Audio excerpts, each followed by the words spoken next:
Welcome back to the Anchorage podcast. After a holiday break, we're back and we're excited to share with you more about God's working here through the ministry of the Anchorage Camp. David, last time you were sharing with us how through prayer God had brought a generous donor to our attention. I guess is a better way to put it. We didn't go looking for him, but he came and found us, and how that meant was really a crucial time in our ministry when God brought somebody in to help us out. Tell us what that looked like after we kind of got out of the initial financial crisis there. How did that give us maybe a better way to say it, as we often say around here, how did that begin to give us a clear path forward?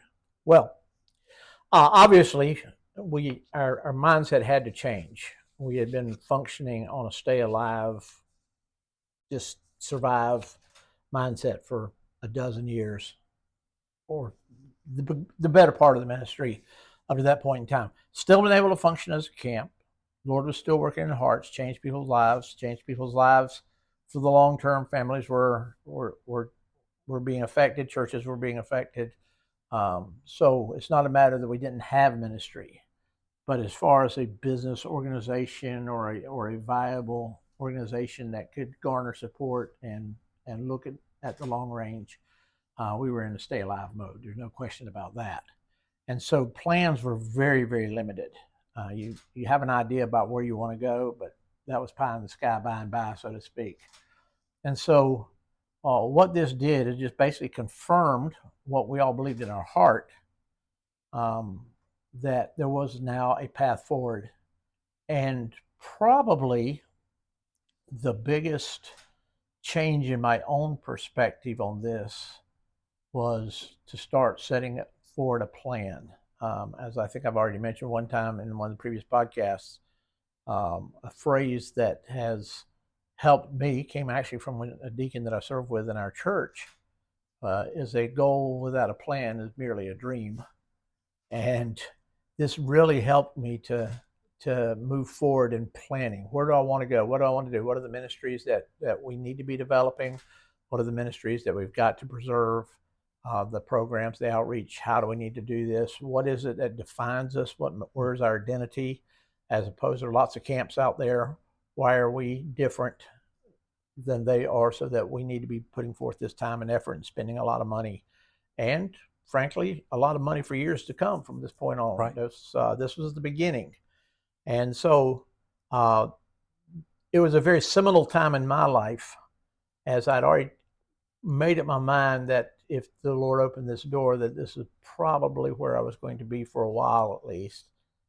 That this said, okay, fine, where are we going and how we're going to get there, and what's the timeline going to look like?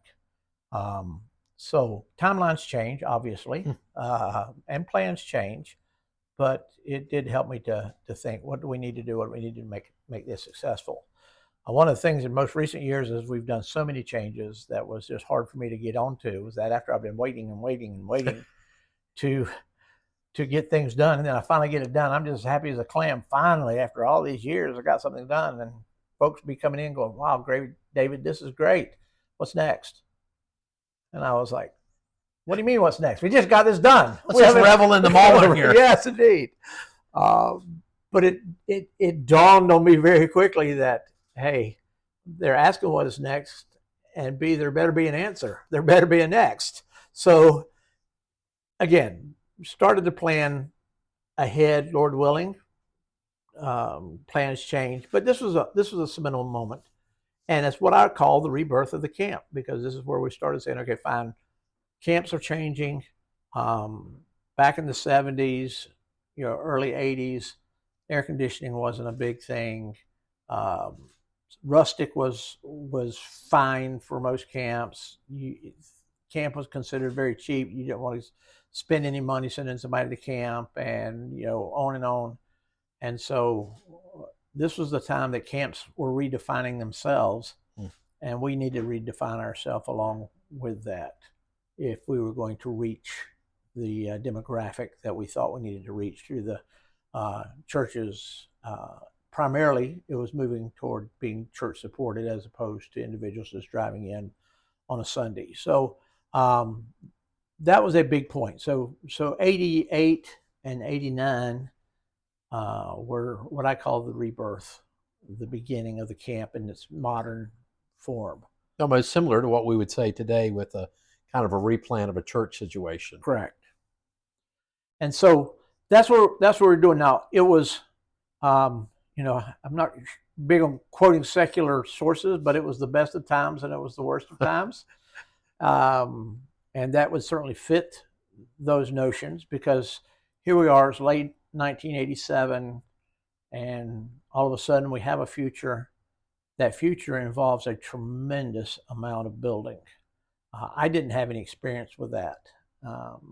I'd done a lot of handiwork and such, but as far as making a plan, facilitating a plan, knowing how long it would take, having to have it finished, or mostly finished before you plan on using, or else it never gets finished type of scenario, that was all new experience to me.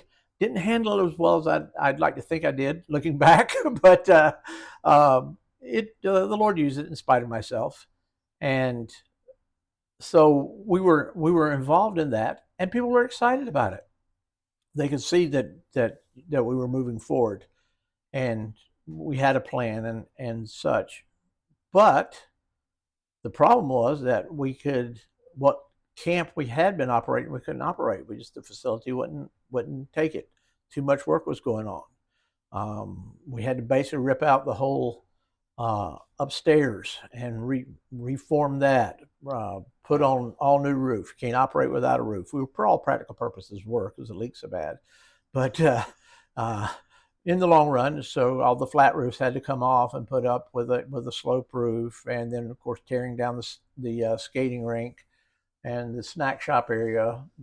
That was put a damper on activity. That put a damper on activity.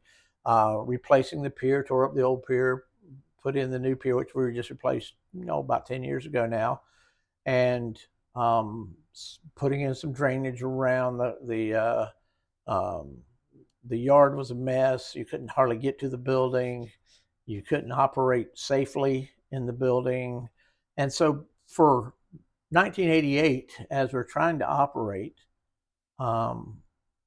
we had, I think, if I remember correctly, we had one school retreat, 2 weeks of summer camp, which were relatively small, or 2.5 weeks. I think we were still doing primary camp at that point in time. Wow. The ladies retreat, which was in 1988 September, we'd always had a ladies retreat, and then I think one tournament. And so that was our income for all practical purposes. We weren't operating the skating rink even on Saturday nights at that point in time, because we didn't have a skating rink to operate. So basically, you were under construction, and we'll say five events, right, was all that you could have. And all we had. And that was, by and large, the source of our income. That it was, Wow. So as far as being able to pay bills, certainly there was no money for salaries. There was no money for anything except that there was a steady stream of money toward the construction needs as it came from this very generous donor, the foundation that he had set up. And so while we were moving forward and could see the future, it was really a struggle at that point in time. Of course, I had family at that point in time. I had all four of my boys, and they were getting to the point in time that they were eating fairly substantially, and paying bills, and we still had power bills and water bills, and all the things that insurance and you name it. And so it was a tough time.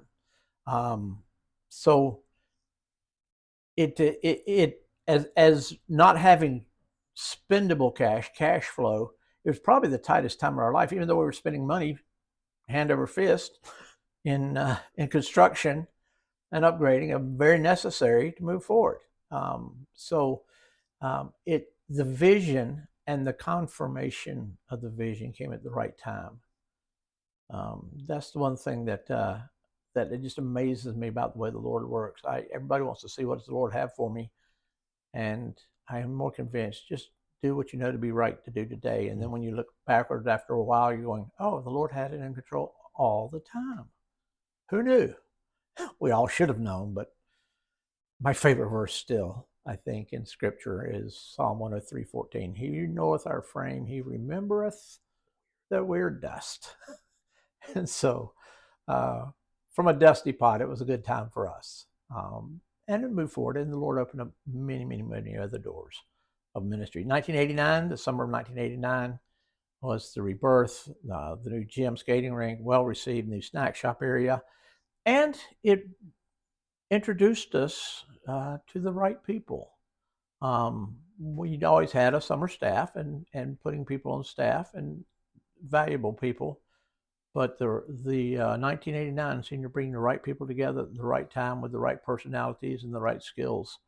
That's when many of us remember Aaron Burke, my longtime associate. He was here for almost 20 years until basically 2020. He's been gone a few years now. Was definitely the right person for that program position, and when he started on, I think in 2002, and so or 2001 maybe it was, and it was definitely who we needed. He was introduced as an ops staff back in 1989. The office management was begun in 1989. We had non-existent office before that, and brought in the folks that we needed for that, and just kind of gave us long-term friends at that point in time that have remained friends and supporters and were a valuable part of that time in our ministry, and have been for good night. Was that 30 years now or more? 35 years? Yeah. So there's no accidents with the Lord. Mm-hmm. He has a plan. And just because we're not smart enough to see it until we look back at it, doesn't mean that it's not a plan and it wasn't just right at that point in time. So tough times financially, good times as far as understanding what our position in ministry was and the direction that we need to be moving, and moving steadily. Those things we needed to maintain, those things that needed to be changed as was necessary with changing times and changing demographic. So you'd say that during that time was really then kind of the formulating of what we refer to now as unique camp setting for us. Correct. Given maybe clarity on our identity as a camp. Right, and that's been one of my key issues. You know, you served on our board now for several years, and obviously moving into taking my position, which is fine with me.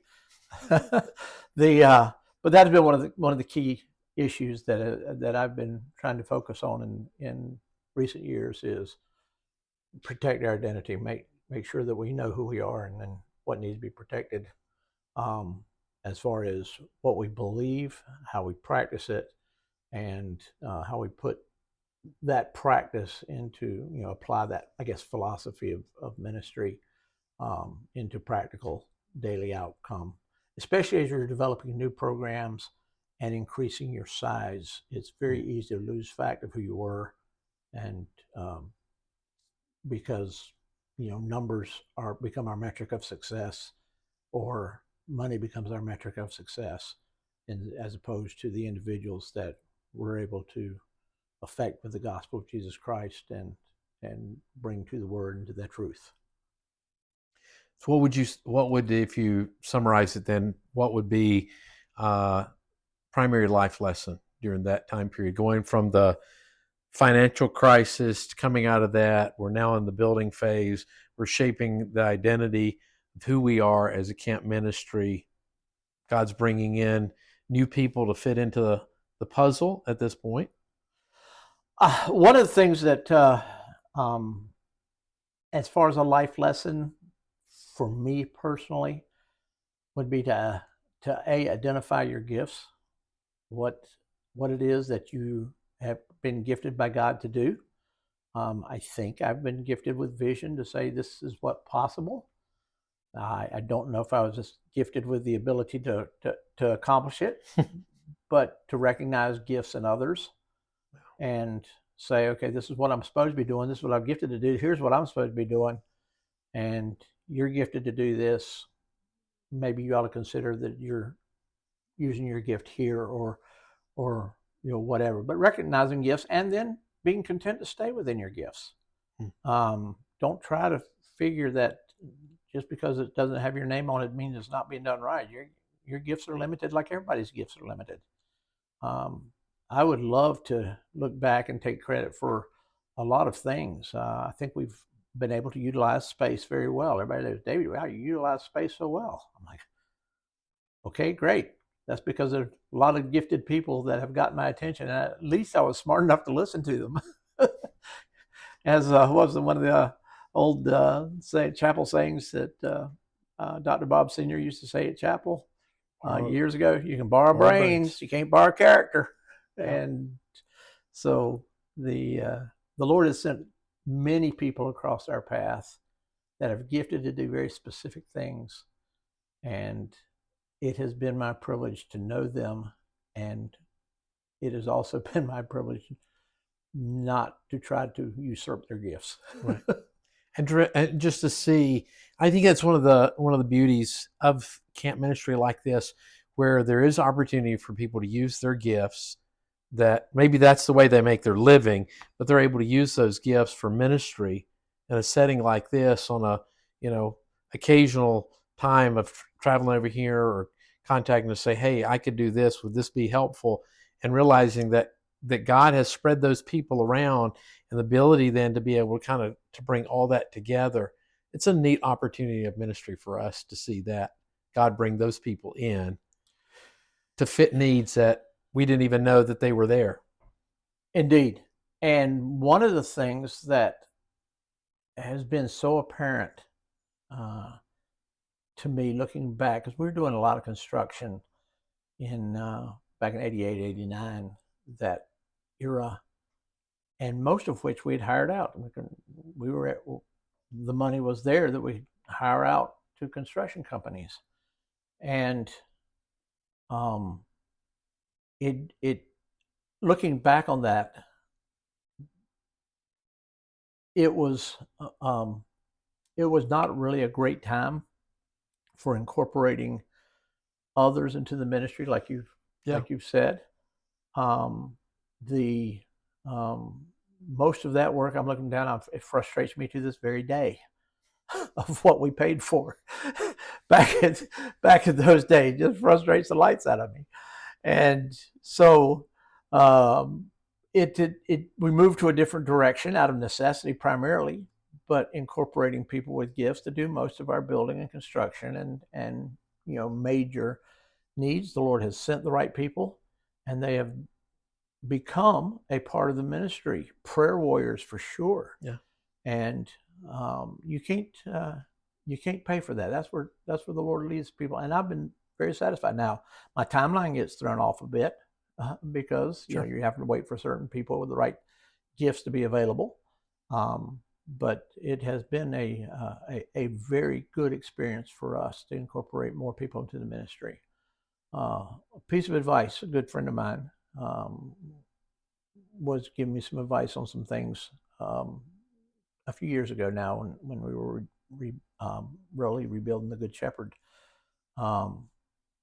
property, trying to get it up and going in operation, which is where so much of our adult and family ministry is.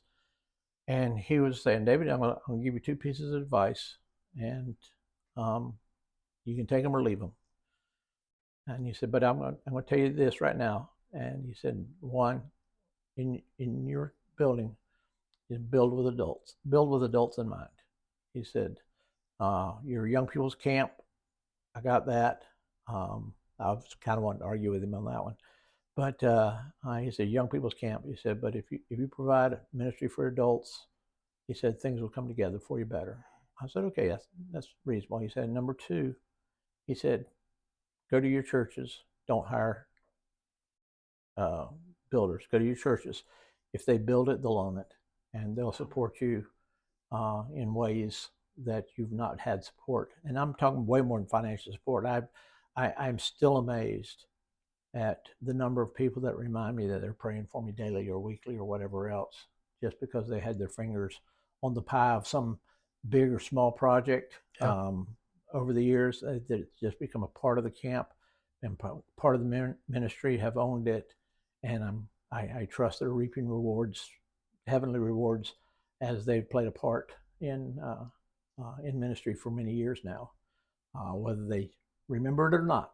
And so that has certainly been a rare blessing in my life, is to work with so many people that see the ministry as viable and become a part, if not in preaching and teaching, at least in building and moving forward with the vision that we felt as being of the Lord, of the direction we need to go. I remember in my high school years, as a church, we built our own church building. And those are some of my fondest memories of being with the men of the church and learning things there that are life lessons that I learned during that time period. But realizing that anytime you're in a building situation, whether it's building a church or you're working on a project together somewhere, there is a bonding that comes together in that. And like you've said, there's an ownership. Suddenly this is part of what you've done and part of what you've been a part of. And it's, I think, a sense of the bigger picture. And it's not just us and our individual talents or abilities, but we've collectively been a part of a project. And so as we close out this episode, maybe just a reminder, if you have some talents or abilities that God has gifted you with and you're looking for a way to use those in ministry, reach out to us, give us a call. We'd love to talk to you and see if maybe God would have you be a part of what's going on here at the Anchorage. Thank you for joining us, and I hope this has been encouraging to you as well. Thank you for listening to the Anchorage Podcast. If you would like to learn more about the Anchorage Christian Camp, visit our website, anchoragecamp.org. If you have questions or podcast suggestions, please email info@anchoragecamp.org. May God be glorified. Hebrews 6:19, which hope we have as an anchor of the soul, both sure and steadfast, and which entereth into that within the veil.